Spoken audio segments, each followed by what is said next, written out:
A very good morning, everyone. My name is Johan Saravanamuttu. I'm an Adjunct Senior Fellow at the Malaysia program of RSIS. I'd like to wish our Muslim friends, colleagues, audience a Salam Ramadan and a very, very warm welcome to everybody else. You are here to attend the RSIS webinar, the Anwar Administration's Foreign Policy, Fresh Start, Old Constraints. We have three eminent speakers who will give us very interesting insights into the Anwar administration's foreign policy. First of all, let me say that one of the original speakers, Professor Muhammad Faiz Abdullah, who is the chairman of the RSIS International Institute of Strategic Studies, Malaysia, is unable to join us. He's with the Prime Minister and his current official visit to China. But we do have two eminent speakers from the Institute, Mr. Shariman Lockman and Mr. Thomas Daniel, who will be speaking on behalf of the Institute.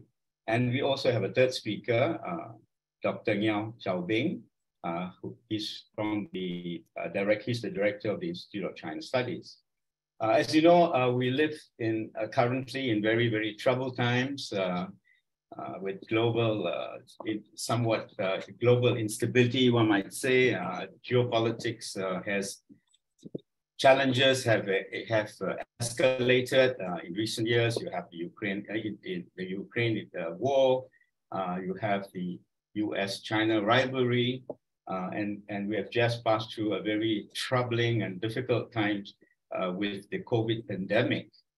But we also have in Malaysia a very new development, the ascendancy of PMX. That's Anwar Ibrahim's popular avatar, I believe now, Prime Minister number 10. And he will be ushering Malaysia into this new era. And of course, today we'll be speaking about his foreign policy. Our speakers are all very eminently qualified to speak about his foreign policy and all the various challenges. We have read the blurb, all the various challenges that Malaysia would be facing. But let me just very quickly run through some of the questions that our speakers will address. Also to remind them that these are the questions that they have to tackle when they give their 15-minute presentation.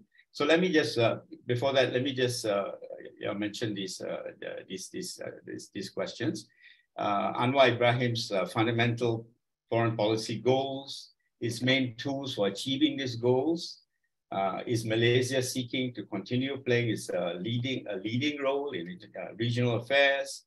The question of ASEAN's centrality, the management of the US-China rivalry, Middle Eastern politics, etc. What are the domestic and external constraints in Malaysia's conduct of foreign policy? What are the key institutions and players in Malaysia's foreign policy making and their respective perspectives? Hopefully these questions will be addressed. What are Malaysia's key bilateral relationships and vital interests and so on? And what are the regional international issues and developments of particular interest for Malaysian foreign policy in the coming years? So let me very quickly give you the format of today's webinar. Each speaker will have 15 minutes and I will introduce them shortly. But I also like to remind the audience that this is a live event and a public event. You will be recorded. And do have your questions ready in the Q&A section of the webinar, as you can see at the bottom there. We will collect the questions and I will moderate the questions as the speakers, when the speakers have finished their presentations. So without further ado, let me just quickly introduce the speakers and we'll let them start in a short while. Mr. Shariman Lockman will be the first speaker. He's the Director of Special Projects of the Institute of Strategic and International Studies in Kuala Lumpur. He manages the Institute's China Engagement Initiative and promotes two-track dialogue between Malaysia and China. So very important today that he speaks about what is happening in the Prime Minister's visit to China. He was a consultant to the Defense Ministry on Malaysia's Defense White Paper. He was also Malaysia's representative in academic assessments of the security challenges facing the five-power defense arrangements. So a very qualified and prominent speaker indeed. The next speaker is Mr. Thomas Daniel, who is a senior fellow also at the RSIS, and he's in the Foreign Policy and Security Studies program. His interests are strategic security, challenges that Southeast Asia faces, including the impacts of major power dynamics on ASEAN. Thomas also focuses on government policies with regard to refugees, asylum seekers, and other displaced people in Malaysia. I'd like to listen to that part of his presentation because I'm interested in the Myanmar question and all the implications of that problem. The final speaker will be Dr. Ngeow Chow, who is the director of the Institute of China Studies at the University of Malaya. I've known Chow for some time now. Eminent scholar, knows his China studies very well. He's the editor of Populism and Nationalism in the South China Sea dispute, so we can hear about that from him. He's been researching China and Southeast Asia. He's written books or edited books on China and Southeast Asia. In addition to that, he's written multiple articles in scholarly journals, etc. And he's published in the South China Morning Post, East Asia Forum, and Channel News Asia, etc.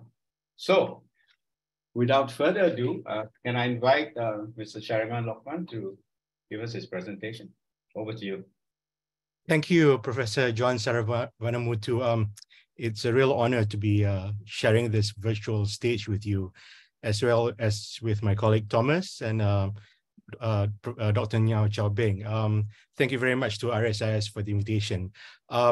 Thomas and I have decided to sort of like do a division of labor here. So whatever I fail to address, you can blame Thomas. Yeah, so the bottom line is this. My bottom line of my presentation is that, and I'll say this very slowly, this administration's foreign policy is Anwar-led, that leverages on 1, his eloquence, 2, his personal networks, 3, his identity as a Muslim Democrat and reformer, 4, strong emphasis on deliverables during his foreign visits. Now, let's break that long sentence into small pieces now. So what do I mean by Anwar-led? So I think it's very clear, even from the title of this webinar, that this is very much an Anwar-led administration, Anwar-led foreign policy, and he is very much in the driver's seat. The sense that we are getting is that the ministers are pretty content, the relevant ministers on foreign issues, external affairs, are very content with being implementers and strong administrators. We do not get the sense that the Minister of Foreign Affairs, the Minister of Defense, and the Minister of International Trade and Industry have particularly strong views on international issues. They do not have very strong personal sort of takes on these matters. So they are content with letting Anwar be the agenda setter for this administration. This is quite the contrast to the previous administrations, at least the ones that we've seen since 2020, where you had foreign ministers and defense ministers who had strong views, who were able to pursue a certain direction. They could take their ministries into a certain direction, and sometimes it led to the impression that Malaysian foreign policy wasn't so cohesive. But I think you'll see a little more cohesiveness under this administration. So yeah. So number 2, eloquence. I mean, I know this is something that you tend to downplay, among policy circles. But Anwar's eloquence does attract a lot of press. He attracts a crowd. And so I think we've seen this already in his visits. When he went to Indonesia, I think he had a very successful engagement with the business community there. In the Philippines, he made a strong speech to the University of the Philippines in Diliman, where he was given an honorary doctorate. I would suggest that the audience pays attention to what he will say at his speech in Boao in Hainan. Obviously, I've not seen the speech, but the sense I'm getting is that it will be a pretty major one, and that I think we will get a stronger insight into the outlines of his foreign policy during that speech. He will be going to Boao, I think, on the 30th for half a day, and then he'll move on to Beijing until the 1st of April for meetings with Premier. It's not only in sort of like public settings that this sort of thing works. I mean, I was given like a very secret recording, I guess, of his speech when the Sultan of Brunei hosted a lunch for him. And I think people in Brunei were pretty touched by his sheer eloquence, by the language he used. I think it matters. Policy analysts do not tend to think that these things are important, but they are, and they do touch the heartstrings, basically. And I think that opens doors for him. So you'll see that he will probably be getting very prominent platforms when he goes to the United States in September for ANGA. And Thomas will speak a bit about that later on. The second thing is his personal networks. I think it's very clear that he has a strong relationship with Turkey, with people in Qatar as well. You would have seen that when Anwar was sworn in, one of the first people to call him was Recep Tayyip Erdogan. His son Bilal traveled to Malaysia soon after that. So you will see Anwar leveraging on that a lot. He was very quick to provide aid to Turkey when the tragic earthquake happened. He traveled there himself. So you'll see a strong relationship between Malaysia and Turkey during this administration for sure. Qatar, he has not been there yet, but I understand that he has very strong links in that in that country as well. Of course, United States, he has strong, long-standing relationships in the US from the time he was finance minister and DPM in the 1990s. Thomas will handle that. So the personal relationships, I think, will also, just like his personality, just like his eloquence, open doors for Malaysia in that regard. The third thing that they are going to leverage a lot on is his identity as a Muslim Democrat and reformer. This is going to play quite well in the West, I guess. But sometimes I feel that it leads to unnecessarily high expectations. For example, in southern Thailand, when Anwar went to Thailand recently, I got the impression that the press there was actually hyping up the potential for a peace deal a bit too much, I think. Ultimately, the situation in southern Thailand is about, it's actually up to Thailand, really, and the BRN. And Malaysia can just be a facilitator, but for various reasons, I guess the Thais were really putting this out there that Anwar is going to change things. But yeah, I think it's a plus and a minus. Summit for Democracy. I think the United States would have been very, very pleased to have Anwar as a participant in the Summit for Democracy that's happening in a couple of days. But all indications are he's unlikely to attend. But I would suggest that people shouldn't read too much into this.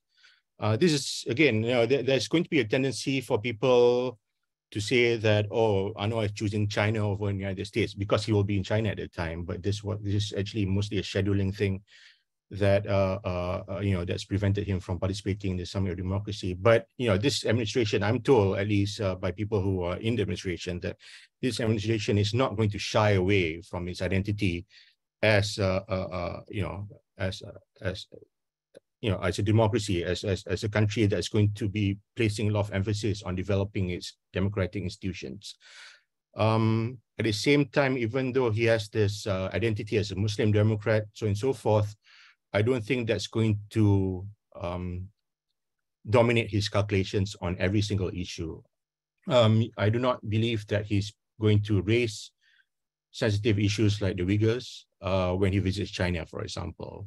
I would be very, very surprised if he does. I mean, I don't have any insight into his mind, but I think that now that he's prime minister, now that he has to deal with China on a more practical basis, I think he's not likely to raise those issues at all. Final issue before I leave it to my colleagues, strong focus on deliverables. So Anwar Ibrahim apparently is insisting on having MOUs to sign on every visit. Now, this is not easy.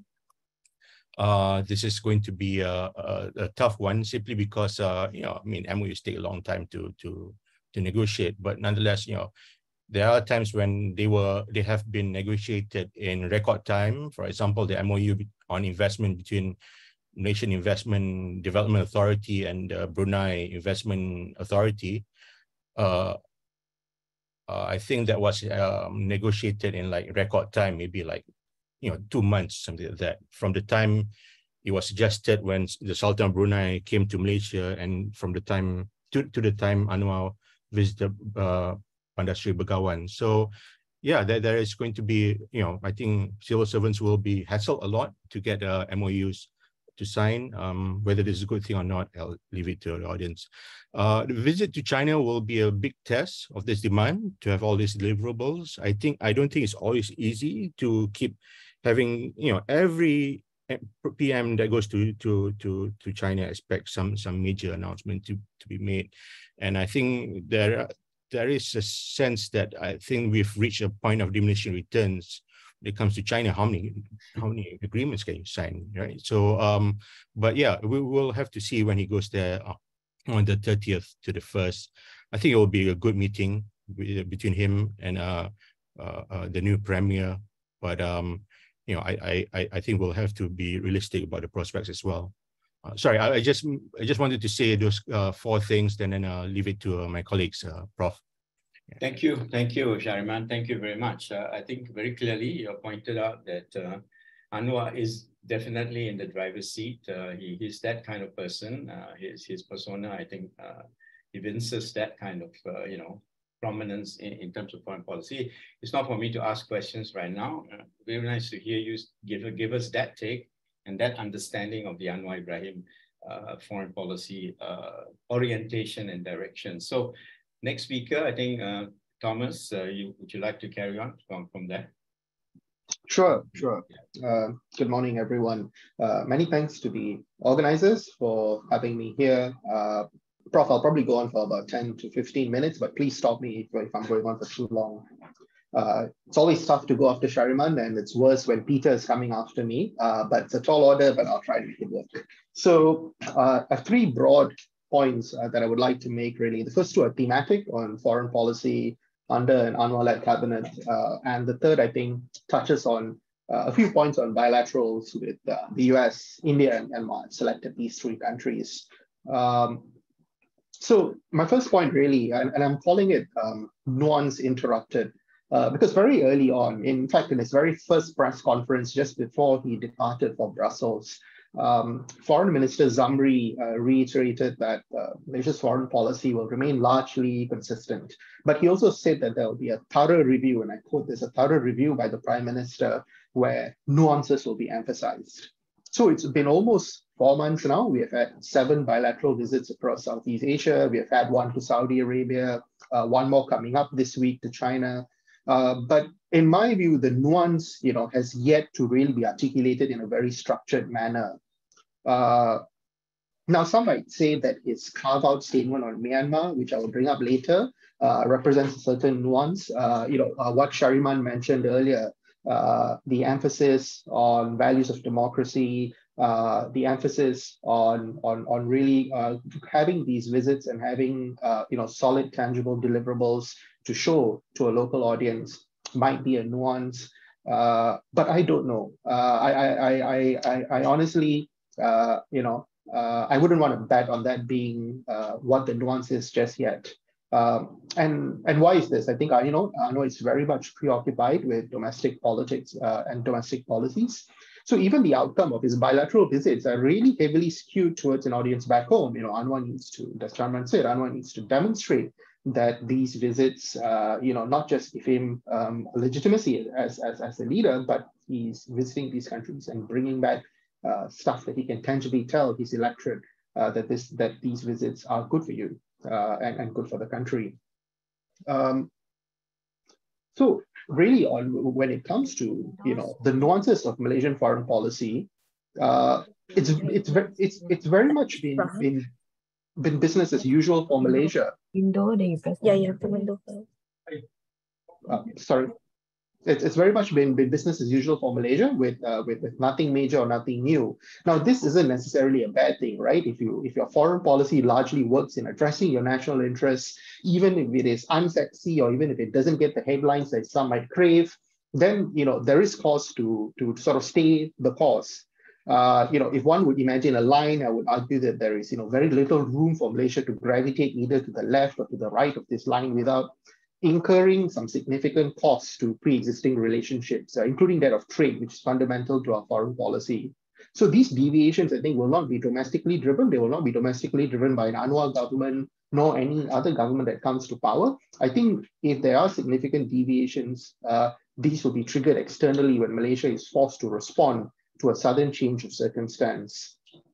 That said, and domestic preoccupations aside, I think Anwar has not really had the platform to articulate his foreign policy views and nuances. So as Shariman says, you don't get this and you don't really do this in bilateral visits. So as Shariman indicated earlier, you might have to keep an eye out for things like what he says in Ngeow. You might have to keep an eye out for his Angga speech in September, which provides a much more significant platform for Anwar to make that big impact foreign policy speech. And dare I even say it, perhaps the keynote address at the ISIS Malaysia's Asia Pacific Roundtable in early August. Who knows? It's a shameful plug, but there you go. My second point is, it's impossible not to talk about Malaysia Madani, and this is what I'm going to try to do. Now, I think it is customary for new Malaysian administrations to introduce a concept or a theme or a slogan when they start their tenure as policymakers. These tend to guide the government policies during their tenure. They tend to use this to distinguish their time in office from their predecessors. And broadly, it articulates a vision in terms of tackling current and also future challenges. So this government has adopted the concept of Madani, I think very much an Anwar-driven concept. And I think at its essence, it is made up of 6 values: sustainability, prosperity, innovation, respect, trust, and compassion. In English, it's been translated to either a civil or a civilizational values that Malaysia should aspire to. And I would expect these 6 themes to crop up more frequently in Malaysian foreign policy lexicon. Given that Madani here is inherently about values, we might also see an emphasis on how Malaysia chooses to respond to emerging long-standing global issues and challenges. Some of these values, sustainability, prosperity, innovation, and trust, already broadly aligned with Malaysian foreign policy interests and approaches, as well as emerging national priorities, which I think will impact how we choose to engage in the bilateral and multilateral sphere. Sustainability, for instance, is going to be a major push coming from Malaysia in terms of how we engage domestically and correspondingly how we choose to engage with partners abroad. In the closing session of Wisma Putra's retreat last month, the last session, I believe, was called Molding an International Narrative for Malaysia based on the Madani concept. So you can see that the diplomats themselves are already trying to have these broad discussions to see how they can merge and they can gel the Madani concept to foreign policy. Now, how is this going to turn out in the long term? Your guess is as good as mine. I'm actually keeping an eye out to see how these particular aspects are going to be implemented. But generally, I think that the consistency is already there, so it's not that hard to sort of marry the two. My third point really is just a quick note on bilateral relations on just 3 countries. And I'm thinking here of the United States, I'm thinking of India, and of course, Myanmar, as Prof mentioned earlier. Look, with the US, it's a significant economic partner. I think in 2021, it was our third largest trading partner, the fourth largest source of global imports. Despite the pandemic over the last couple of years, trade actually increased by almost 22%. And the US still remains the largest contributor of FDI inflows into Malaysia. Despite the long-standing relationship and significant prospects, and one of these prospects is, the extent of our cooperation when it comes to secure supply chains for microchips, for example.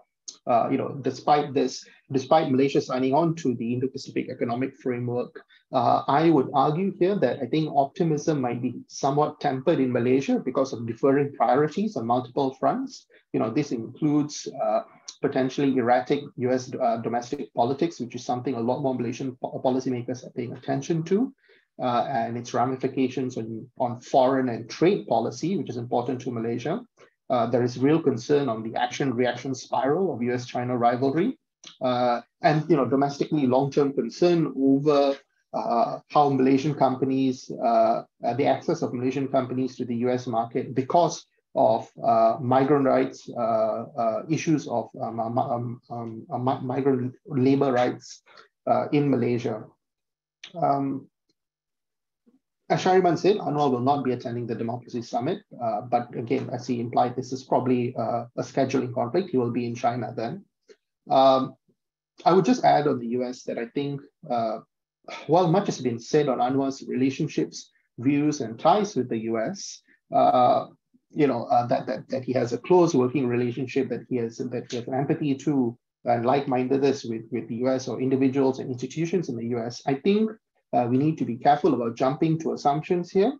It's been 24 years. It took the man 24 years to become prime minister. A lot has changed in those 24 years. Anwar has changed. It's a different Malaysia. It's a different America. It's a different world. And this narrative of Anwar being friendly to the US was also used to really attack his reputation in Malaysia when he was ousted from the establishment. So I wouldn't want to jump to any conclusions yet, which I think a surprising number of foreign diplomats in Malaysia actually did. The moment Anwar was confirmed as PM, a lot of the narrative around was that, so this is going to be an administration that is friendly to the US. But I don't think we should jump to that conclusion just yet. Second country I wanted to bring up is India. And India is important for a couple of reasons, right? So since 2022, there's been an uptake in diplomacy, a lot more high-level ministerial engagements, joint defense exercises has resumed. And this is really a positive from sort of depths that we were in 2019 when a political and diplomatic spat saw a de facto embargo imposed on Malaysian palm oil exports to India. And India is one of our biggest buyers aside from China. But overall, that trade embargo is done. Bilateral trade has sort of been expanding in 2021 by 26%. That said, there remains, I think, some contentious issues in the relationship that Anwar will really have to try and manage. And these challenges are both in Malaysia and in India, and the respective political contexts and narratives surrounding the issue of the extradition of this Zakir Naik chap are severely complex, to say the least. It will remain so. There is growing attention given to domestic developments in India, specifically on the perceptions that the Muslim minority is mistreated vis-a-vis growing Hindu nationalism. That is a position that is adopted by the government. Vice versa, there have been reverse allegations towards Malaysia from actors in India. And I think this really demonstrates that moving forward, Malaysia-India ties are going to be greatly influenced by domestic politics, by non-state actors, as well as geopolitics. A combination of the psychosocial and geopolitical forces might make the relationship a bit more challenging given the subliminal nature of what's at play here. The last point is on Myanmar. It's an area that I look at, and I will just point out these couple of points. First, next month, it will be almost 2 years to the time when the 5-point consensus was presented to Senior General Ming Online in Jakarta. political and humanitarian situation there was bad, and it's just deteriorated since then, and the country is in a state of civil conflict. Now, Anwar has twice mentioned that ASEAN should consider carving out Myanmar. In his words, this is so ASEAN would not allow the issue of Myanmar to distract the bloc from continuing to pursue much stronger collaboration and dealing with its own goals and its own challenges. When he first mentioned it in Bangkok in mid-February, that led to a flurry of questions and MFA clarification that Malaysia would continue to work closely and constructively with ASEAN member states, in efforts towards a peaceful and sustainable solution in Myanmar. But then Anwar repeated it again, deliberately so, in Bangkok. So I don't know whether I buy MFA's clarification. Anwar is too smart not to know what carve-out means and what it implies. The question, however, is what then for Malaysia? How is Malaysia going to push this beyond mere statements by the PM? Bear in mind that Malaysia has always been outspoken on Myanmar. A lot of people associate this outspokenness with former Foreign Minister Saifuddin. That is true. He drove a lot of the more critical narratives on Myanmar from Malaysia and from Southeast Asia. He initiated an official meeting with the NUG, the first time an ASEAN foreign minister met an NUG counterpart in an official basis. But even before that, when Hishamuddin was foreign minister for a short while, Hisham was more reserved than Saifuddin, but the baselines remain that Malaysia was extremely concerned about what was happening in Myanmar. And there needed to be a peaceful political solution very quickly. But that's it. The only person who's saying anything about Myanmar right now in Malaysia is Anwar. We've not heard from the foreign minister much at all on what's happening. So I am wondering, how is Malaysia going to push this beyond statements made by the Prime Minister? Our efforts are quite limited, but we also have very little leverage with Naypyidaw, and there is then only so much Malaysia can do if we are the only member state that is outspoken on what's happening in Myanmar. Indonesia and Singapore seem to be a lot more circumspect in their public statements these days, and some Malaysians I've been talking to are starting to wonder if Malaysia is the only country that will continue to adopt this position, and it might be a very lonely position to adopt. Bearing in mind how protracted and intractable these situations are, I think what more in the context of Myanmar and ASEAN, it's something that ASEAN will have to deal with and in the long haul. And this is important to Malaysia because we are going to chair ASEAN in 2025. Indonesia is trying this year, but I would be surprised if they get any traction. Frankly speaking, no one expects much from Laos in 2024. So the folks at MFA that I've been speaking to are already planning for, and in some cases worried about how Myanmar is going to affect Malaysia's chairmanship in 2025, keeping in mind that it's a significant year for ASEAN. It will be a decade after the ASEAN community was established in Kuala Lumpur in 2015, and it will be when ASEAN's Vision 2025 ought to have come to fruition.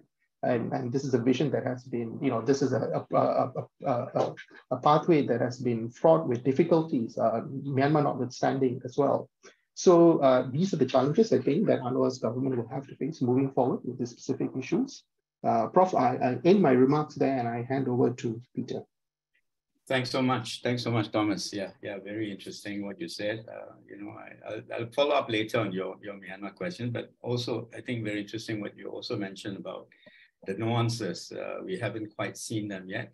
And again, I'm sure there'll be lots of sort of questions around those themes. Now over to our third and final speaker, Dr. Ngeow, your turn. Thank you, Prof. Johan. And first of all, I would like to thank the organizer, Rajaratnam School of International Studies of Nanyang Technological University, for inviting me to participate in this very important seminar, and together with my fellow panelists, Shariman and Thomas. And I also learned a lot from what they have just spoken about Malaysia's foreign policy, especially under Anwar, our Prime Minister Anwar Ibrahim. And I would strongly agree with especially Shariman's mentioning that this is going to be a very PM-driven foreign policy, given the relatively lack of experience in foreign policy matters among the senior cabinet members at the moment. I will basically touch upon some of the broader geopolitical contexts that Malaysia's will have to face under Anwar or even beyond, and how this is going to present some kind of challenges, but also perhaps opportunities as well. And of course, the greatest and the most obvious visible geopolitical context is the ongoing and further the ongoing rivalry between the United States and China, which is further intensifying in many ways compared to years before, and is likely to continue. And how Malaysia's long-standing non-aligned foreign policy will be tested, and whether it is going to withstand given this geopolitical context. I think Malaysia under Anwar will continue, and it has already been articulated that the broad contours of the foreign policy will be one of continuity. And just like our previous leaders, previous prime ministers, generally Malaysia does not welcome or like this intensification of the rivalry. It's basically going to be quite in the long term harmful to what we consider the peace and stability of the region and the situation. Although Malaysia, of course, in the process does want to benefit from some of the opportunities that arise from such tensions, including on the economic fronts. And Malaysia is a relatively small-sized country. Of course, we are not exactly very small.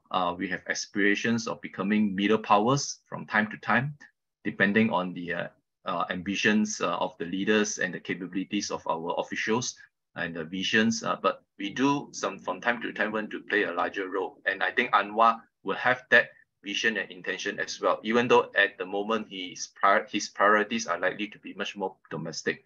But once they settle down, I think he will want to provide an articulated view about what Malaysia can do in the region and in the world.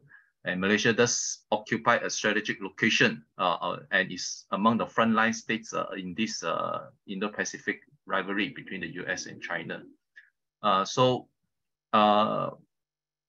But however, if Malaysia is not able to focus its mind and just continue to be consumed in incessant internal politicking and losing its foreign policy acumen, resilience, and versatility, this will increasingly put the country at the mercy of great power politics, rather than being able to chart its own course based on its own national interests. So internal politics does provide some kind of constraints in terms of how much the Anwar foreign policy team, and primarily speaking, Anwar himself will be able to pay attention to the foreign policy issues. Now, addressing the US-China ties, in particularly how Malaysia has to manage the relationship with both big powers. Thomas just now already discussed the relationship with the United States. But here I would just add on that it's not just the United States, but broadly speaking, the West. And the West, I would say generally, is a much more natural partner to Malaysia. Malaysia has long-standing ties with the US, the UK, and Australia. There are a lot of institutional and value affinities between these Western countries and Malaysia. And many of the Western countries, allies and partners of the US, for example, Japan and Korea, are also very much the well-preferred partners for many Malaysians, policymakers, and the general public. They are they are seen as non-controversial, and basically, naturally, there are a lot more that they can add on to Malaysia's development. Militarily, there are long-standing partnerships between Malaysia and various Western countries as well. And notwithstanding Malaysia's opposition to AUKUS, the actual impact of this opposition on the bilateral ties with the respective member countries of AUKUS is not going to be much.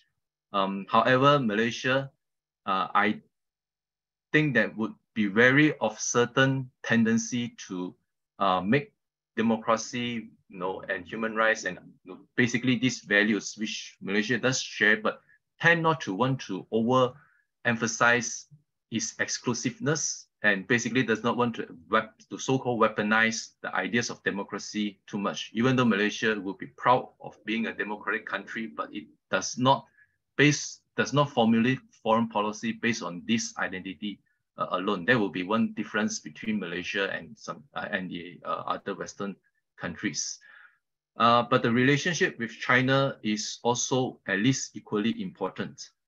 It is often understood as mainly economics, which is very much true in a sense. Economic diplomacy towards China will be very huge and important under Anwar. And of course, he is visiting China now, and he's going to deliver speeches in Boa. And I understand that he's also going to make a speech in one of the premier Chinese universities in Beijing. All right, so this is what at least what I heard. And of course, a lot of his emphasis will be on the economics. He's bringing a big business delegation, and along with this is 6 ministers, and some of them are holding economic portfolios, and we can see how the economic components of it will be quite strong. But it's more than economics. As my colleagues just now already mentioned, Anwar has this concept of Madani, and Anwar himself for a very long time had already thought about world affairs or Malaysian own affairs, regional affairs along these very peculiar civilizational lenses. And Madani is a manifestation of that concern about the dialogues between world civilizations. When he was in the government as a deputy prime minister in the 1990s, one of his major initiatives to promote inter-civilizational dialogue was this Confucian Islamic dialogue within Malaysia. That was one of the ways that he reached out and connected with China. And I think just by coincidence, there is this global civilization initiative that has just been announced by Chinese leader Xi Jinping a couple of weeks ago.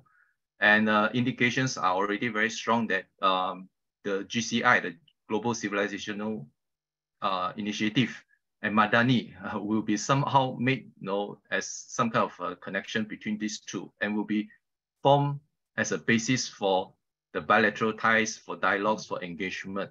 And likely this will also feature in the various anniversaries. And just by chance, Anwar this year and next year will have some opportunities to leverage on some anniversaries to further boost relationship between Malaysia and China. This year is the anniversary of the Comprehensive Strategic Partnership, and next year is the 50th anniversary of the diplomatic ties. So this will allow another way to engage China other than economics. There will be this so-called civilizational, cultural and cultural ties. But I think more importantly, outside of this economics and culture or civilizational consideration is what role that Malaysia perceive or want China to have in the region and the world. And I think the greater impetus or rationale is that for Malaysia is that China was, is, and will be an indispensable power for if any durable stability and peace in the region in the present and the future is to be guaranteed. So, and even more so given today's China's economic size and its deep integration with the Asian and global economies. So the idea of excluding China just doesn't make sense. And to shape the future of China and to ensure that it remains a constructive actor, it is far more sensible for Malaysian policy makers and political elites, right, including Anwar and his predecessors, to have China as a partner rather as a potential adversary or rivalry. And it is also very prudent and crucial that Malaysia to do this together with ASEAN. So Of course, there is a strategic dilemma, and there's the South China Sea issue. Malaysia and China have a dispute, and we face the growing threats from China as well. But the dilemma is how not to make this dispute part of the US-China rivalry. Although from the security and purely security and defense standpoint, it's very natural and logical for Malaysia to decide to foster a stronger relations with the West, primarily the US, and even to gain an ally status to gain protection. But if this is to happen, the nature of the dispute will be transformed. It will be enveloped into part of the US-China strategic rivalry, and this is something Malaysia is very, very worried about. So it's very unlikely that Malaysia will pursue this path. I think I have spent too much time already, so I will end here and I look forward to the Q&A session. Thank you. Yeah, perfect timing, Chow. Yeah, fine. Thank you. Thank you very much. I think those are very, very interesting insights for me. Both two of you have already mentioned the Madani idea and the civilizational kind of linkages. Anwar's, a penchant for this sort of, policies. And as you pointed out, China is the civilization of Asia. I mean, not the, but one of the major important civilizations. I'm sure he's going to leverage on those kinds of connections. Interesting that you mentioned it's going to be the 50th next year, anniversary of ties. Malaysia, of course, was way ahead in terms of, ahead of the curve in terms of establishing relations among the ASEAN countries, right? It was the first of the ASEAN countries to establish diplomatic relations with China, fast on the heels of, the Kissinger opening up of US relations with China. So many issues. And of course, the US-China rivalry is so in our face these days. How do you handle that and sort of stay with your non-aligned foreign policy, etc.? Many challenges, and you pointed that out. All three of you, I think, have given us some very, very interesting, important insights into what to expect of the Anwar Ibrahim's foreign policy. Very much in the driver's seat. The foreign minister, as of today, has not made much impact or statements with respect to all the issues of the day. And we will, I suppose, get better insights into the kind of direction Anwar will be heading towards in terms of his China policy, although he did say, very early on that China is pivotal to the region. So, okay, I think we have a fair bit of time. We should be able to carry on till about 11:30. Let me just kick off by one or two sort of questions to each of you. To Shariman, when you say that Anwar is looking for deliverables, he's that kind of person that wants deliverables. In what particular area do you think he will be the most effective in making these deliverables? Can you give us speculate a little bit?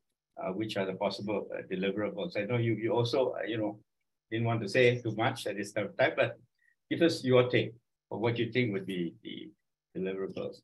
And for me, Thomas, I think, you touched on one of the issues that really, is a wrenching kind of question for me.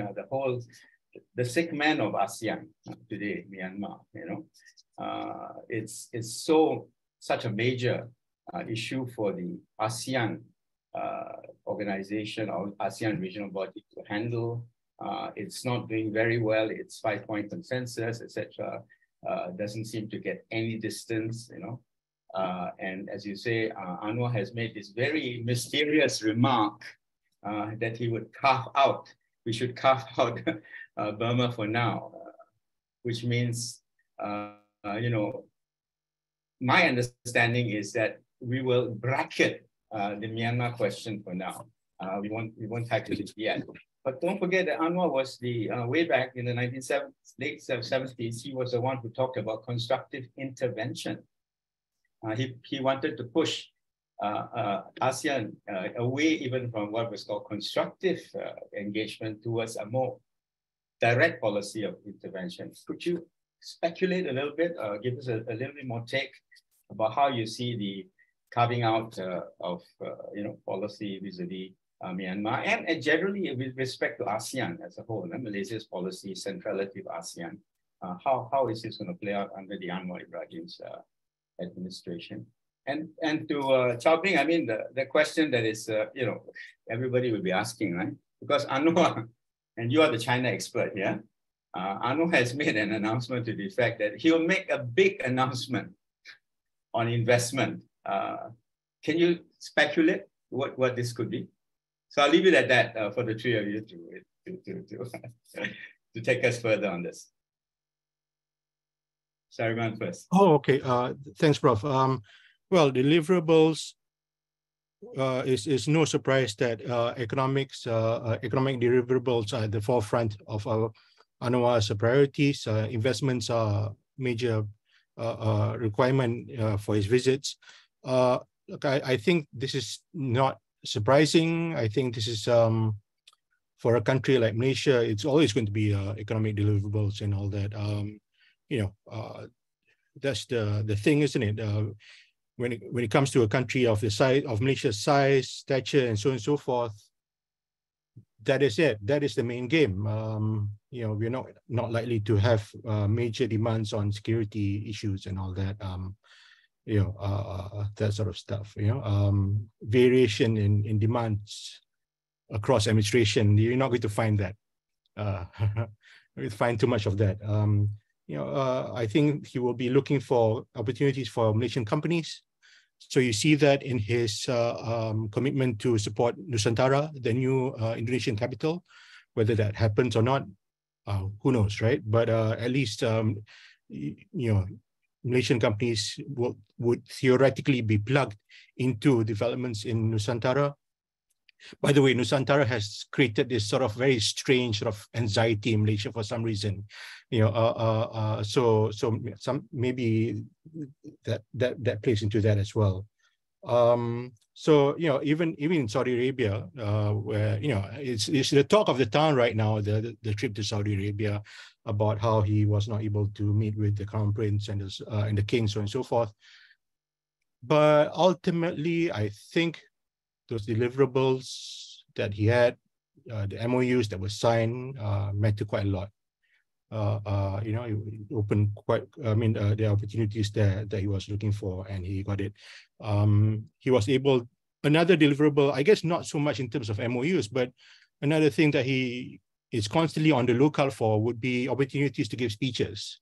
Right, that is him, the great orator. So even in Saudi Arabia, he gave a speech to the Islamic Development Bank. That is part of his. That's his spiel basically. I mean, this is the way he does things, I guess. So yeah, I would say that opportunities to sign economic agreements that benefit Malaysian companies, and number two, opportunities to project his image. Yeah. Thank you very much. Over to you, Thomas. Sure. Thanks, Prof. Two questions. Let me try and deal with the first one on Myanmar first. You're right. Anwar did propose constructive intervention back in the day. But I think even when he proposed it, it was a very novel concept, and it was a very different Southeast Asia. It was a much more optimistic Southeast Asia. It was a Southeast Asia that was growing considerably, that was looking at regionalism in a much more holistic light. In many ways, ASEAN has grown since then. It has formed a community, which with three distinct pillars, which I think ASEAN's founding fathers, the founding foreign ministers, almost did not imagine that you can have ASEAN officials sitting down on the table discussing policies when it comes to pre-education policies, for example. But it's happening now. But then again, is ASEAN ready for constructive intervention in the way that Anwar envisioned it or thought about it back then? I don't think so. I think the geopolitical reality of ASEAN is not set up for such. The most that Anwar can do is perhaps to make an argument that non-intervention does not then justify non-intervention is not a license to ignore what is happening in your country, especially when developments in your country are affecting regional countries, other ASEAN member states, and goes against some of the founding principles under the ASEAN Charter. Now, you also asked me about how carve-out will happen. Again, I honestly, I don't have an insight into Anwar, so I'm very curious as to why he brought it up twice. Is he trying to shake things up? Is he trying to give a signal to other ASEAN member states that there needs to be some kind of tangible progress on Myanmar beyond the five-point consensus that is essentially not working? I will say that for there to be any progress in Myanmar, Malaysia cannot act alone. That there needs to be an ASEAN consensus on how to move forward on Myanmar, and there is clearly no consensus on how to move forward on Myanmar. I will also add the following. I think that that ASEAN needs to be aware of a few things here. Number one, it would be very problematic for ASEAN to give in to the sort of blackmail that the SAC is putting on ASEAN, especially when it comes to potential engagement with the NUG. We should not work to legitimize or give in to this blackmail. I do think that ASEAN needs to engage with the NUG because they are a legitimate stakeholder. That said, it would be impossible not to deal with the State Administrative Council or the Tatmadaw as a stakeholder in Myanmar. As despicable as they are by virtue of sheer force a player in what happens in Myanmar and what will happen in Myanmar. And any end to the violence will require the military and those who are opposed to the coup to come to some kind of political arrangement. And that's just not happening yet. And it's very difficult for ASEAN to actually facilitate this when ASEAN is not structured to do so. Yes, some people bring up the example of Cambodia in the 80s, but then again, it was the domestic players in Cambodia that made the move towards a political arrangement, and different stakeholders in ASEAN then engage with different Cambodian stakeholders to drive that process forward. I think on Myanmar, ASEAN will need to look at working with dialogue partners that have actual influence in the country. Thinking of China, I'm thinking of India.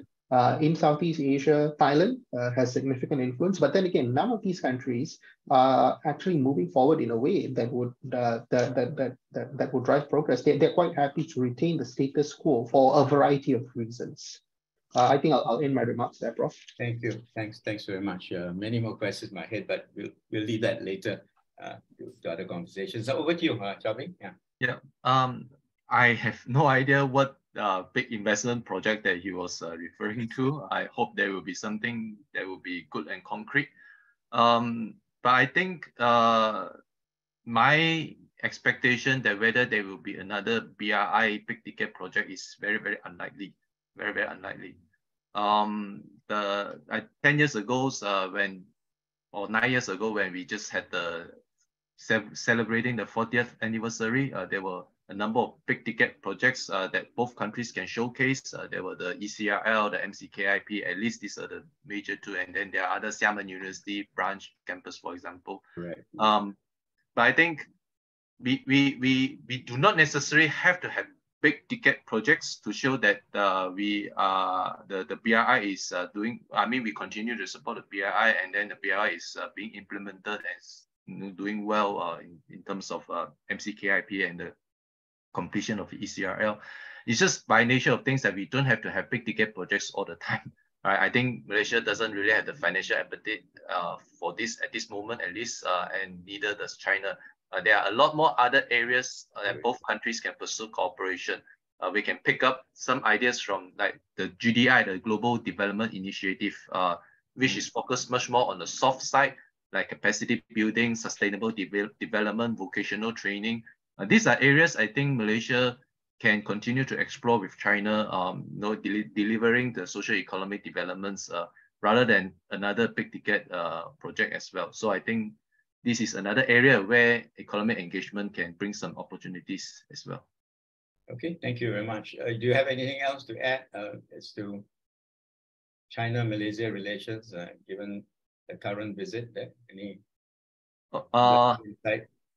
Well, as I say, business will be very strong, but I think Malaysia is more interested in bringing the kind of manufacturing, the job creation, generating employment, that kind of investment, especially Malaysia wants to add value to the tech sector and so on and so forth. This is likely to be what I mean is that infrastructure project, like building a big ones, yeah, those are quite unlikely. I think in the near future. Thank you. I'd like to ask now, I think we are opening our discussion to the floor, but I think Ms. Ariel Tan, who is the coordinator of the Malaysia program, has a few questions to ask, or a couple of questions. Over to you, Ariel. You have some questions? Thank you, Prof. Thank you, speakers. I have actually 3 questions. The first one is to ask our speakers on taking them back to Malaysia's national interests. Which maybe, we've been talking so much about Anwar's foreign policy. Maybe I want to bring it back to some of the more fundamental national interests. So Malaysia's foreign policy is generally consistent and institutionalized. Each prime minister brings with him a certain energy and aesthetics to certain pet issues, right? But from your point of view, this is an opportunity for some of the issues that have been neglected to be given a push. So for each speaker, what is your wish list for something, for an initiative or, just a greater push on a particular issue that you feel has been neglected? Or do you have a fear about a particular issue that might be neglected under this administration, given its, given Anwar's preoccupations? So that's a general question. Second question is on Anwar and the US. I would like to hear more from Thomas. There's a history to it that is, but what are the new opportunities? Can you tell us more about that personal relationship that he now has after so many years being out of power? For one thing, the issue of Anwar and his standing with the Malay base in Malaysia, it was not an issue when he was DPM, but today, it seems to be an issue. So does it come into play in his engagement with the US, or not so much at all?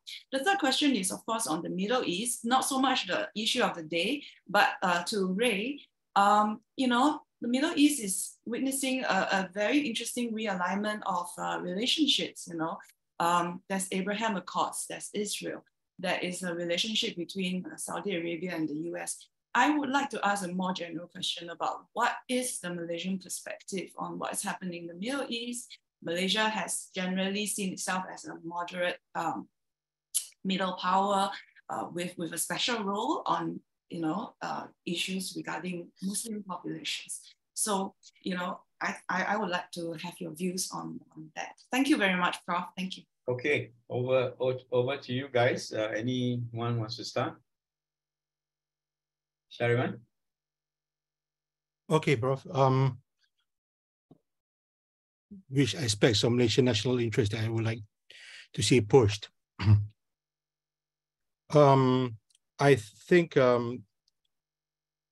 Look, I don't have any preferences in terms of foreign policy issues per se, as in things that fall within the purview of MFA. I think that this is something that is truly overdue for any administration to consider, is the buildup of the Malaysian Armed Forces.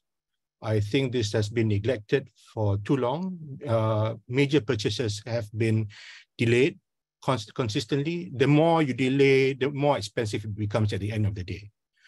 And so, I think this is an opportunity, I think, for the government to join with the opposition to have a really serious discussion about how we build an armed force that is able to serve our interests if things go sour, if things go bad in our region. And there are indications that things will go bad.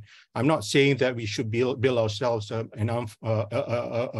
military that is able to compete with any of the major powers. Obviously, that's not going to happen. But we need enough muscle to buy time, right? That is the thing. That is, I think, what we need. Something that buys us time, that allows us to have some semblance of choice, rather than having choices foisted on us. Because if we do not have a strong military, I think that's what exactly is going to happen. That choices will be made for us against our will. I know I'm being a bit abstract here, but yeah, sorry. That's how, the furthest I can go. On the Middle East, Ariel, I think it's a good question. On the Abraham Accords, I think people here continue to be somewhat puzzled by how fast it has gone. I think for all our attention on the Middle East, for all our people-to-people links with societies in the Middle East, I think we didn't see this coming at all. I mean, I think very few people did. In any case, I think there is no pressure for us to move in that same direction. Israel is an easy issue for us to use as a totem, right? We don't have relations with Israel. We don't have trade. We don't have direct trade relations with them. So the cost to us of making statements about the situation in Palestine, about Israel, is very low. You know, what are you going to do to us, right? Okay, maybe sometimes they'll send some people to do some things internally, but never mind. You know, essentially, it's an easy issue to use to gain popularity sometimes. But in addition, there is genuinely strong feelings about what's happening in Palestine, and I think the shift, the massive rightward shift of the current Israeli government will simply make things even more difficult for the Muslim world to move on, to follow the footsteps, the rest of the Muslim world to follow the footsteps of countries that have signed on to the Abraham Accords. I do take note that, yes, the Israelis and the Emiratis have agreed on a free trade agreement of sorts. You know, so the Emiratis will move ahead on that score simply because the Emiratis face pressures that we don't, right? Emiratis face pressures from Iran and all that. You know, they are much closer to the action than we are. So we are able to be slightly pure in the sense that we can be very ideological about things, but you know, Saudis, Emiratis, and so on and so forth, they have to live with the fact of Israel. They have to live with the fact of Iran, and therefore they have to make certain choices, whereas we don't, and we are pretty comfortable with that. Thank you. Thomas, you want to answer? Sure. Two questions. Let me try and answer Ariel's questions on the US, which is actually a really good question. Look, again, it's 24 years. It's been a really long time. Now, I don't have first-hand information, but I've been told that Anwar's direct connections in the US, just like they have moved on. A lot of them are not in current positions of power that they used to be. There's also a question of whether the expectations of Anwar as a reformer, as a Democrat, has turned out exactly in the way that some of his contacts in the US thought it would. Bear in mind that Anwar has changed and tweaked his position on a lot of issues over the decades, on issues of values, even though he will claim consistency. But if you study some of what he says, that he's particularly adept at positioning different issues to different audiences.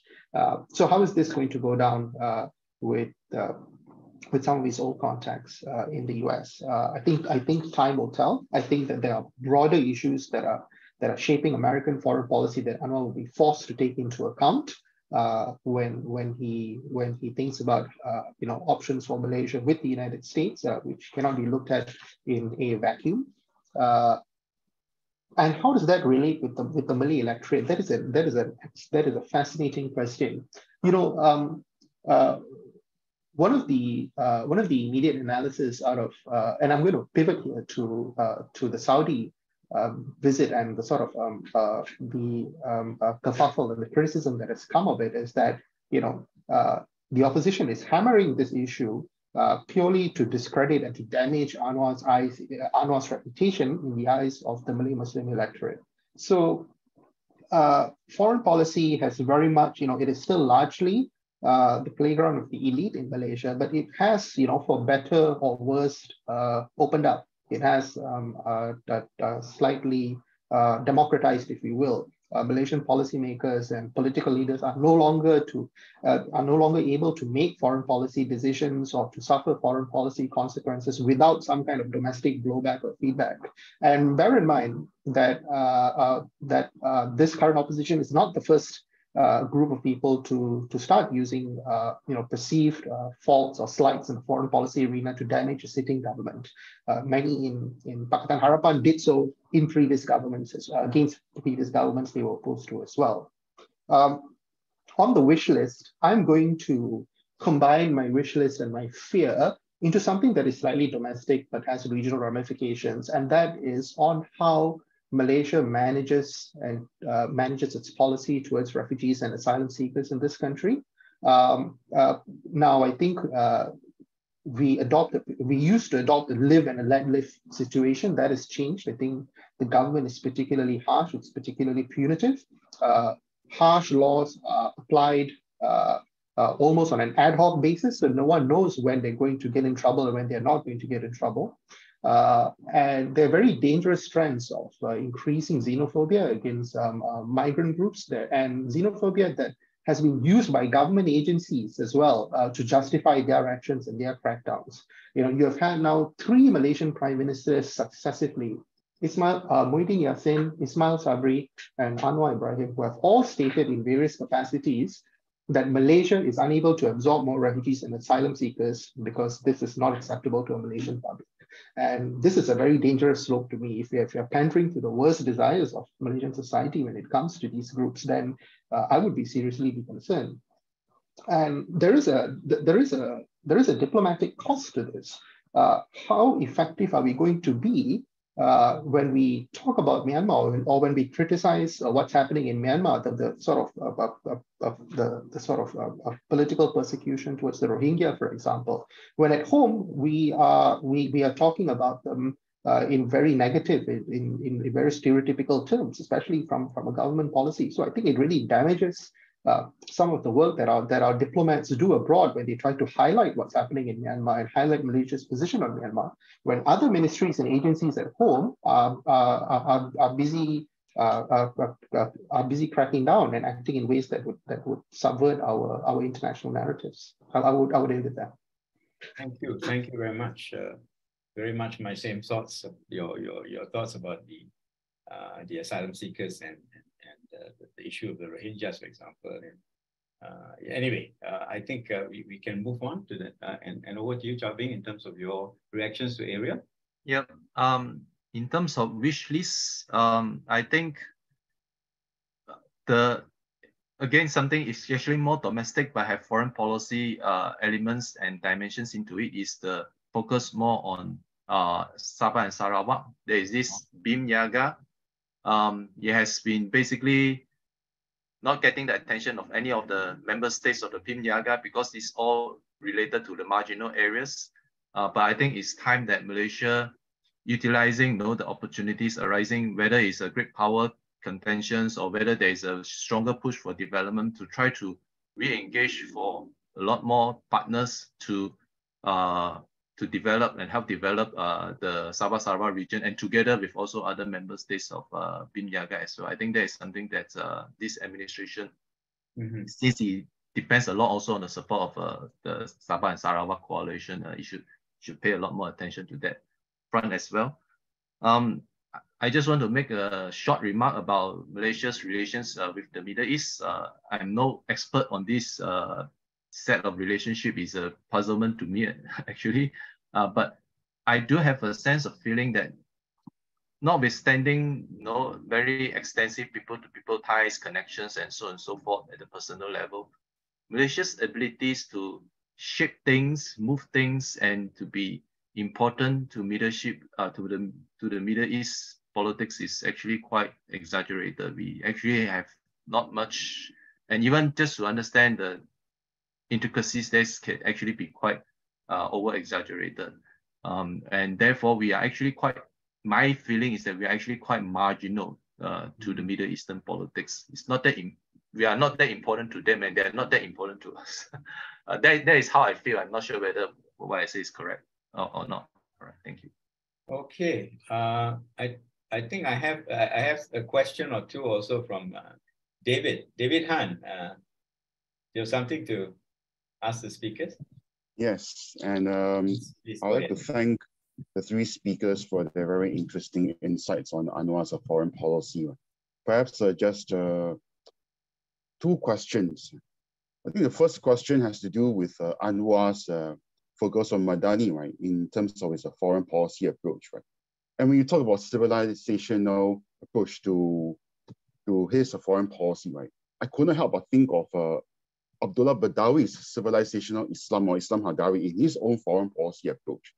So I'd like to ask for your comments as to how different and how similar is Anwar Ibrahim going to be, right, from Abdullah Badawi's foreign policy approach, because they too talk about civilizational approaches, about dialogue, about understanding, about moderation. And so just like to find out, right, would Anwar's foreign policy be a reflection, right, to some extent of what Badawi tried to achieve when he was, right, the prime minister?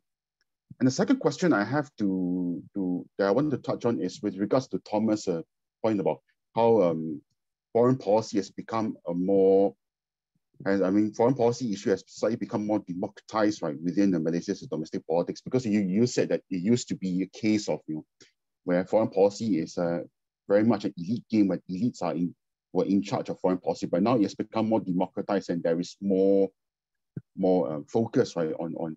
So the Anwar administration would definitely have to focus much on his foreign policy perspectives on foreign policy conduct, right, to gain legitimacy. So do you see, right, that Anwar's foreign policy, the need to perform on the international stage, right, and outworking of the realization that democracy, right, or the democratization of foreign policy in Malaysian politics, right, is indeed, right, increasing? Or to put it in a very simple manner, right, do you see Anwar's performing, right, of a foreign policy, right, a response, right, to the fact that he would have to face much more scrutiny, right, from the domestic audience, right, in Malaysia? And does this signal a shift, a significant shift away from the fact that in the past, Malaysia's foreign policy is more elite-driven, but now it is much more democratized, more scrutinized by the public and political opponents? Just like to seek your thoughts on these two questions. Thanks. Okay, I think it's to you, Thomas. Oh, yeah. I'm just going to answer the second question and leave the Madani bit to Shariman and Ngeow, because I have zero idea of what else to say about Malaysia Madani. And in terms of foreign policy, I think you really have to see. But maybe, I'll throw Shariman under the bus and ask him to take a crack at Madani. David, I use the word democratization of foreign policy to just reflect my view that the space for foreign policy makers in Malaysia to operate is getting increasingly narrow, especially when it comes to a domestic audience. There is a lot more questions right now. There is a lot more interest. Not all of it is coming from a particularly informed position. But nonetheless, people are asking more questions. For example, people are asking, why are we finding out about what's happening in the South China Sea through foreign publications and foreign reports? Why are we not finding it out through statements from Mr. Putra, for example? And I've heard this discussed at forums, at open and at closed door forums. So I think any foreign policy maker now, will have to keep a local audience and a local electorate in mind. And the issues can differ very widely. This is not a very recent thing. It's not something that an Anwar government will have to face. It is something that Ismail Sabri had to face as Prime Minister. It is something that Muhyiddin also had to face as Prime Minister. It is something that Mahathir had to face in his second round as Prime Minister. It is something that Najib understood very well when he was Prime Minister, in terms of using foreign policy to reflect deliverables that Malaysians could identify, that at least some Malaysians could identify with. So this is going to guide Malaysian policy making going forward. Shariman indicated earlier, even as Peter indicated earlier, there will be a need for Anwar to demonstrate value in what he does, not just an abstract value to Malaysia, but something tangible that for lack of a better word, that Anwar and his party members can bring down to the stomping grounds, that this is something tangible that was achieved by this government. And this also includes potentially the idea that Anwar is a prime minister who can engage on a more cerebral level with business clubs, with universities, with think tanks to take questions in an open-ended manner. Not many Malaysian prime ministers in the recent past have been able to do that. I think Anwar is one of them, and I think if his team is smart, they will be able to know how to leverage this to a domestic audience. I think I will leave it there, but David, if you feel I've not sufficiently answered the question, please do push me a bit more. Shariman? Thanks, Thomas. Look, I think, David, the way to approach the question about Madani and how does Anwar compare to Abdullah Muhammad Badawi's Islam Hadari, so on and so forth, it's not to look at it in such detail to the nth degree and compare and contrast, but to look at these concepts as mere conversation starters, to look at these concepts as things that will make Malaysia and their prime ministers attractive partners for people to engage with, right? So Madani, whatever the details are, to be honest, I haven't memorized the whole thing myself. But irrespective of the contents, it communicates a certain kind of identity, a certain kind of intent that would open doors for Anwar. So who would you rather invite to a Council on Foreign Relations sort of a stage to give a speech, right? Someone with ideas or someone without any concepts behind them. So I think it's more useful to look at these things that way, as a label, as a way to attract attention. I may just add two more points about Madani.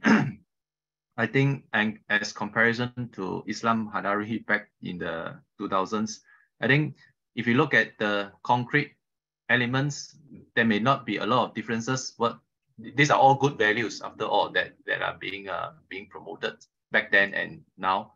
But I think context, back then, it was a war on terror. There was tension between the West and the Islamic world, and Prime Minister Abdullah Badawi branding of Islamic Hadari had to be understood in that particular context.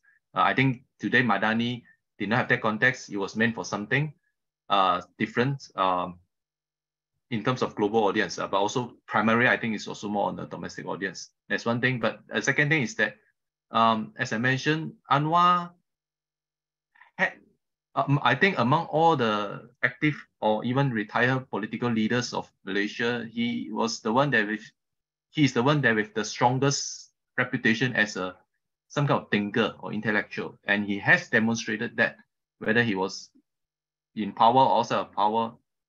I think it does reflect certain things that how he thinks about the communities of different civilization and people, and how they should engage each other. And that is partly a reflection of his own thoughts, not just for the branding exercise as well. So these are just the two minor points that I would just add on. All right, thank you very much. I think we do have still a bit of time left, about 5 minutes, 6 minutes. And there are a couple of questions from the floor from other people. One is a question about whether Anwar's Malaysia is turning away. I'll just read them all out and then you choose whichever ones you think you feel competent to answer. Is Anwar's Malaysia turning away from Middle East powers such as Saudi Arabia? One question. Are there any views from the population, meaning domestic population, I presume, on Anwar's foreign policy as it develops? Are there specific positions of people, vis-a-vis his foreign policy as it develops? What are your views on Malaysia-Singapore relations? Interesting one. And what are the anxieties that you would associate with starting up of Nusantara? Anyone of you, can you take it up? Why can someone start before me? Oh, okay. No, Yeah, sure. No, I'll start. Okay. After I threw you under the bus, so it's the least I can do. I'm going to take a crack at the Nusantara question. Yeah.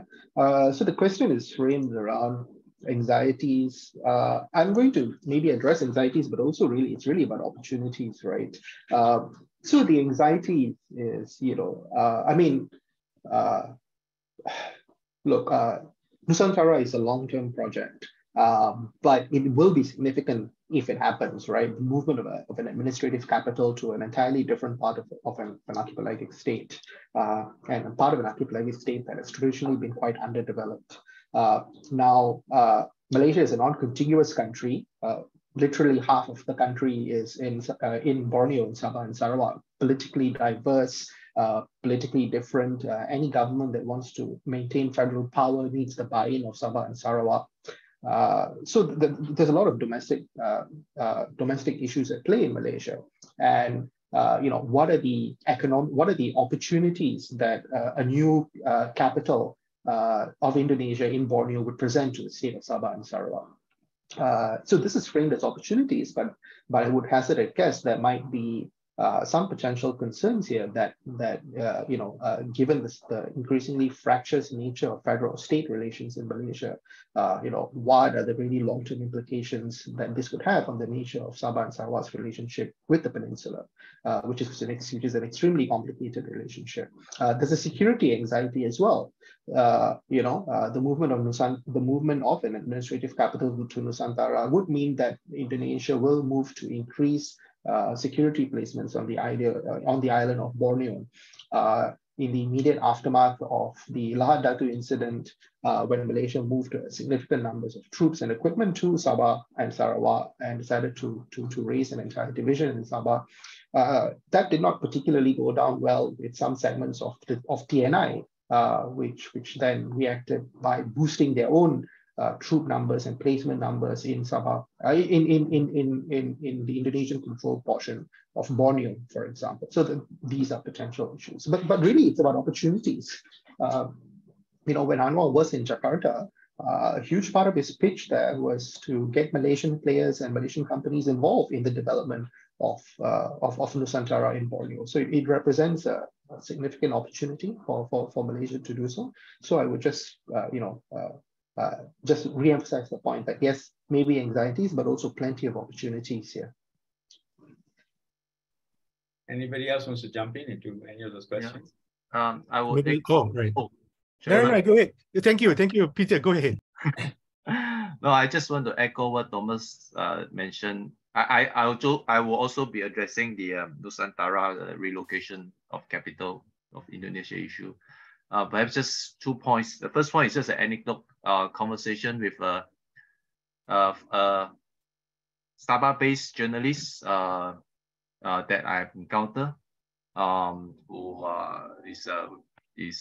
has talked to quite a number of people of this. Just basically quoting from him, he said that when the news was announced and when there seemed to be a lot of optimism and things like that, he sensed that the people's kind of was very much looking forward to, these are Malaysians looking forward to the new capital. They are basically saying that these are opportunities for Sabah and Sarawak, which is a good thing. But on the other hand, there are some people who say that this is the time to make some points to the Putrajaya, to KL. And there are people who are much more excited about Jokowi rather than our prime ministers in the peninsular Malaysia. So that will be the anxiety part, whether that will shift certain sentiments among certain dissatisfied publics in Sabah and Sarawak. So I think that is both the opportunities / anxieties. And I also want to mention that we also have remaining disputes with Indonesia in certain portion in certain part of the sea, Eastern Sabah out there. So whether the relocation of the capital and the strengthening of Indonesian presence in that part would have some sort of implications. That, of course, something that we have to watch about also. Yeah, thank you. Shariman, were you going to tell us about Malaysia-Singapore relations? Because that's the question. Oh, okay, Prof. Look, so I think quite independent from whichever government that's up there. I think one thing for sure is that the pandemic has actually underscored just how interdependent these two countries are. I mean, I had no idea. I mean, maybe people who work in their foreign ministries and the embassies and high commissions, would have known this for a long time. But I had no idea that 300,000 people cross the causeway every day. And that there's so many people from Johor, go to school to work there. And I mean, I knew there were lots of people, but I didn't know that there were so many.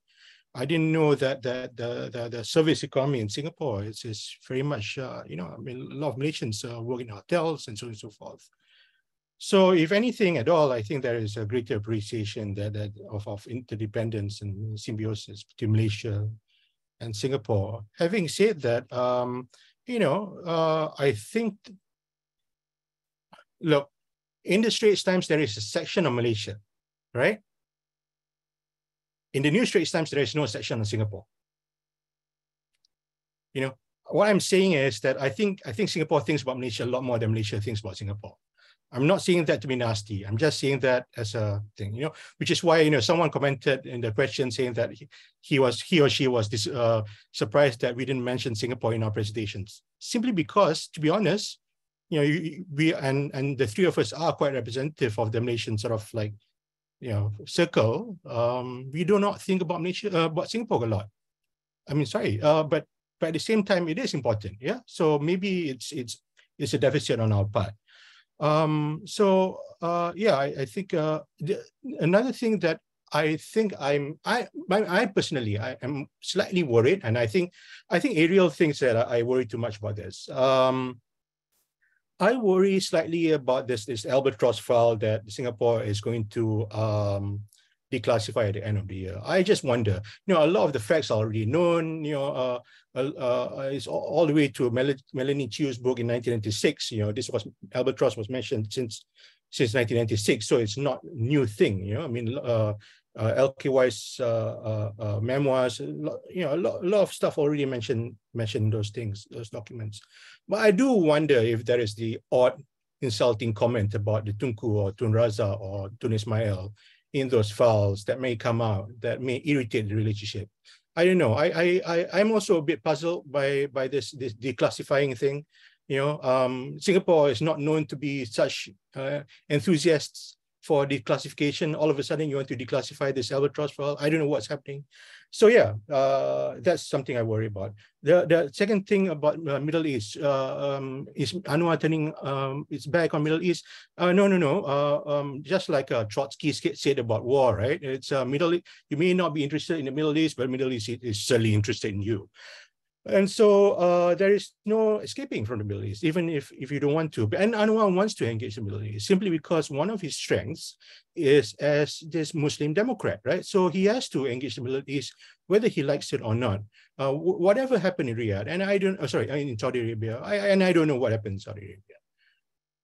I think he has no choice but to continue engaging with the Saudis, right? He's a major player in the Muslim world, no choice. So yeah, there's no turning back on the Middle East. Thank you. There are one or two more questions in the chat, but I think we have actually run out of time. But I thought I would give each of you a chance to just a final thought, okay, before we close the session. So we'll go backwards. We go the other way, and we'll start with Chow. Peter, yeah. Not much of a final thought, but I think major Malaysia foreign policy initiatives will only be clarified after the state elections have taken place. You will then have a lot more room to think about what Malaysia's positions in the region and in the world will be. I will stop there. All right, Thomas. Thank you. I think regardless of who is in government politically, in an era of really narrowing choices, in an era of increasingly zero-sum calculations by major powers that are very important to Malaysia, Malaysians need to start having very hard and very honest conversations with ourselves on our foreign policy and the options that are available to us and the options that will not be available to us soon. And we need to plan for that. Thank you. Thanks, Prof. I think clarification, details, elaboration on Malaysia's foreign policy is going to be very incremental, and you're going to have to wait. Yeah, so like Thomas and I said, the Boer Forum speech, the UNGA speech, speeches in between, I think that's when you will gain a bit more sort of like granular sort of details on what Anwar wants to push. But until then, I think like what my colleagues have said, until then, I think domestic politics will come in a way on a lot of things. All right. Well, thank you very much. I don't think it's incumbent on me for me to summarize. I think all I have to do now is to thank all three of you for giving us very, I think, important insights into the foreign policy of Anwar Ibrahim. I think we will look forward to certain things that obviously in the offing, the idea of Madani and so on. There are many questions that of course need to be dealt with in terms of that big rivalry that goes on and on between the US and China. And Malaysia, nonetheless, I believe, will definitely be anchored around its fundamentals, its foreign policy, which is based on non-alignment. It's a question of how much you sway from one side to the other. So I think all of you have given us very important insights into that, and the nuances, the little nuances that will come, I think, with the Anwar PMX's foreign policy in the future. So thank you very much, and I'd like to bid farewell to everybody also, and thank you for your participation in this webinar.